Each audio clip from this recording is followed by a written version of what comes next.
ආයිබෝවන් ඔයාලට ඔන්න අලුත් අවුරුද්දත් ඉවර වෙලා ඉස්සෙල්ලාම මම ඔයාලට පොරොන්දුවක් වුණා ගෙදර පොල් තෙල් හදනවා කියලා කෑමට සුදුසු පරිදි සෞඛ්‍ය ආරක්ෂිත විදිහට. ඉතින් මම පොල් තෙල් හැදුවා. මම මීට කලිනුත් පොල් තෙල් වීඩියෝ එකක් කරා කෝල්ඩ් ප්‍රෙස් ක්‍රමයට වර්ජින් කොකනට් ඔයිල් හදන විදිය.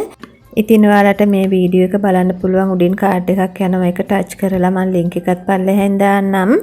ඉතින් මේ ක්‍රමයට හදනකොට දවස් 3ක් විතර බලන් ඉන්න ඕන පොල් තෙල් ගන්න. ඉතින් මම අද හදන ක්‍රමයට පැයක් ඇතුළත පොල් තෙල් හදා ගන්න පුළුවන්.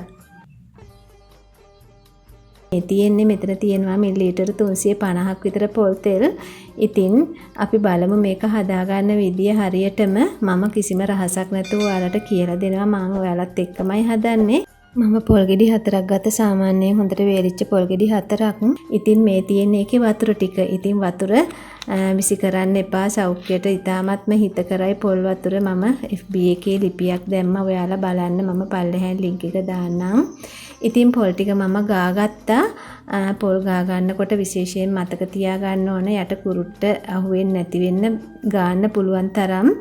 ඉතින් චුට්ටක් අහක යනවා කියලා ඒවත් ගෑවුවොත් එහෙම අපිට සෞඛ්‍ය ආරක්ෂිත වෙන්නේ නැහැ මේ තෙල්.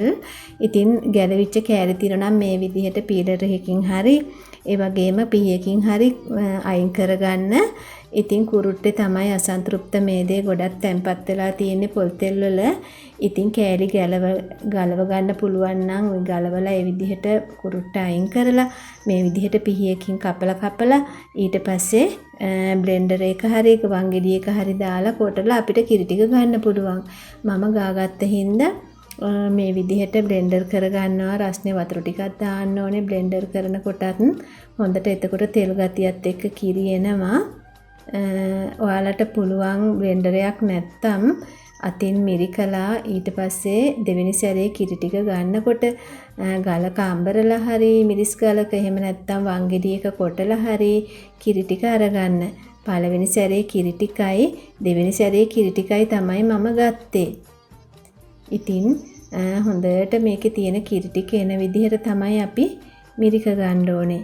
ඉතින් මේ විදිහට මම දෙවෙනි සැරේ කිරිත් ගත්තා.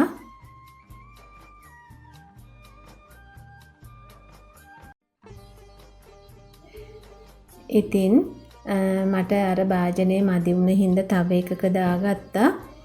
ඉතින් පළවෙනි සැරේ කිරි දෙවෙනි සැරේ කිරි මේ විදියට දාලා අපි ෆ්‍රිජ් එකේ දාන්න ඕන. මොකද මේක කූල් කරගන්න ඕනේ.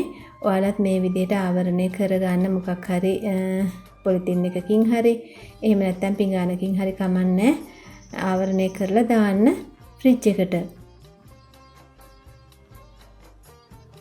ඉතින් ඉස්සර කාලේ පොල් තෙල් හිඳිනවා අපේ අම්මලා ආච්චිලා මට මතකයි.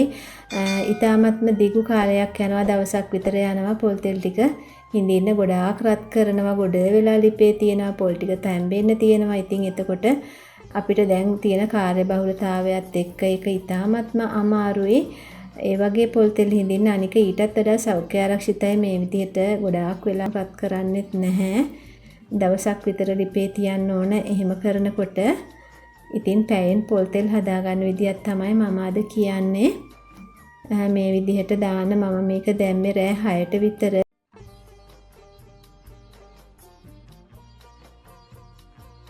මේ තියෙන්නේ උදේ. මේ බලන්නකො තෙල් ටිකයි තෙල් ටිකත් එක්ක තියෙන පොල් ක්‍රීම් එකයි වතුරයි වෙන් වෙලා තියෙන විදිය. ඉතින් යට තියෙන්නේ වතුර උඩ තියෙන්නේ අපිට අවශ්‍ය කරන පොල් ක්‍රීම් එක. මේකෙන් තමයි තෙල් හදාගන්නේ. පොල් තෙල් වල ඝනත්වය වතුර වලට වඩා අඩු නිසා උඩට යනවා. වතුර බර නිසා යටට යනවා. අපි දන්නවනේ පොල් තෙල් දැම්මහමත් වතුර පහ වෙනවනේ. ඉතින් ෆ්‍රිජ් එකෙන් එළියට අරගෙන මම දැන් මේක අයින් කරගන්න යන්නේ. ඒ උඩ මිදිච්ච කැටේ එහෙම් පිටින්ම ගන්න පුළුවන් ලස්සනට ගානට. මේ බලන්නකෝ හොඳට එනවා මේක. ඉතින් මේ වෙන් කරගන්න පහසුව නිසා තමයි ෆ්‍රිජ් එකේ දාලා කූල් කරේ. මේ විදිහට මේක අරගන්න පුළුවන්. කරදරයක් නැහැ මේක හදාගන්න.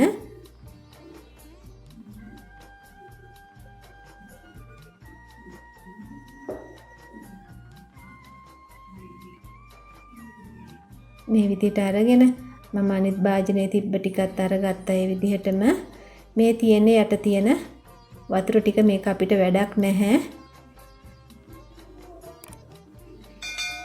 චුට්ටක් වගේ තියෙනවා නම් ඒකත් මේ විදිහට අරගන්න. ඉතින් සියලුම උඩ මිදිච්ච ටික මේ විදිහට අයින් කරගෙන ඊට පස්සේ අපි ලිපේ තියන්න ඕන. හොඳට මතක තියාගන්න මද ගින්න තියන්න. ඒ කියන්නේ ගොඩක් ගින්දර සැර කරගන්න එපා. එතකොට පොල් තෙල් වල තියෙන ගුණාත්මක භාවය නැතිව යනවා ගොඩාක් රත් කරපුවාම. මේ තියෙන්නේ මේ විදිහට හිමීට මේක උතරව ගන්න ඕනේ.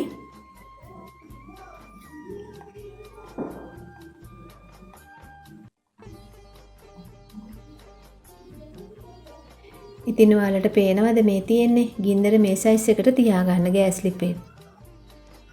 ඔයාලට මේක දරලිපේ හදාගන්නත් පුළුවන්. දරලිපේ තියෙනවා නම් දරලිප පත්තු කරන්න එපා. අපි මොනවා හරි උයලා හරි එහෙම නැත්නම් ලිප පත්තු කරලා නිවලා හරි මෙන්න මේ විදිහට අඟුරු ගොඩේ තියාගන්න ඕනේ. එතකොට තමයි මේක ගාන්ටම හරියන්නේ. දැන් මේ තියෙන විනාඩි 20කට පස්සේ පේන විදිය දැන් පොඩ තෙල් පෑදීගෙන එනවා. දැන් ඔන්න විනාඩි 40කට පස්සේ අපිට හැඳි ගාන කරන්න මුකුත් ඕන නැහැ. මේක පාඩුවේ හිමීට හින්දෙනවා. මේ තියෙන විනාඩි 40ක් පහු වෙලා දැන් මේක හොඳට හරියාගෙන එන්නේ. දැන් ඉතින් හරි. ඔන්න විනාඩි 50ක් 55ක් ගියාම මේ විදිහට වෙනවා. පැයක් විතර යනකොට මම දැන් මේක අයින් කරගන්න යන්නේ. ඉතින් මේ විදිහට පෙරණ එකකට මම දැම්මා රෙදි කෑල්ල පිරිසිදු. මේක අපි පිරිසිදුට හදා ගන්න ඕන. අපිට කැමට ගන්න ඕන හින්දා මේ විදිහට පෙරා ගන්න පරිස්සමට නිවුනට පස්සේ නැත්තම් අත පිච්චෙයි.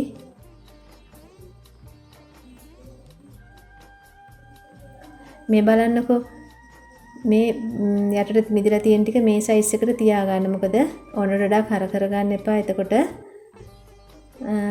තෙල් එක සවුත් වෙනවා. තෙල් දැන් සුදු පාටට තියෙනවා. ඊට පස්සේ මේක අපි විසි කරන්නේ නැහැ. මේක දැන් ආයෙ ලිපේ තියන්න ඕන. ටිකක් ඊටත් වඩා මද ගින්න තියන්න ඕන. දැන් චුට්ටක් තවත් ලිප අඩු කරන්න.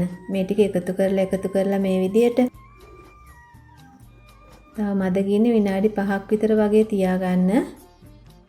එතකොට මේකේ ඇතුලේ තියෙන තෙල් ටික හොඳට එනවා. පේනව නේද? තෙල් ගොඩක් තියෙනවා ඒකෙත්.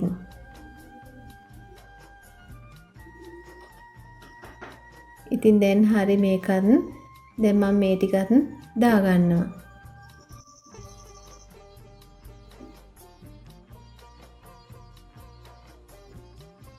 දැන් ඔක්කොම ටික දාලා මේ විදිහට පොඩ්ඩක් තද කරලා චූට්ටක් එන හරිය ගන්න. ගොඩක් තද කරන්න එපා. එතකොට අර ඉතුරු වෙලා තියෙන පොල් ක්‍රීම් එක මිරිකිලා එන්න පුළුවන් එළියට. ඉඳලා ආවට මෙහෙම තද කරන්න චුට්ටක්. ඒ වැටෙන බින්දු ටික වැටෙන්න ඇරලා ඊට පස්සේ නතර කරන්න. ඊට පස්සේ ඕනනම් ඔයාලට මේක මේ පෙරණ එක උඩින්ම තියර ටිකක් වෙලා තියන්න පුළුවන්. ඉතින් මේකේ තාම එනවා.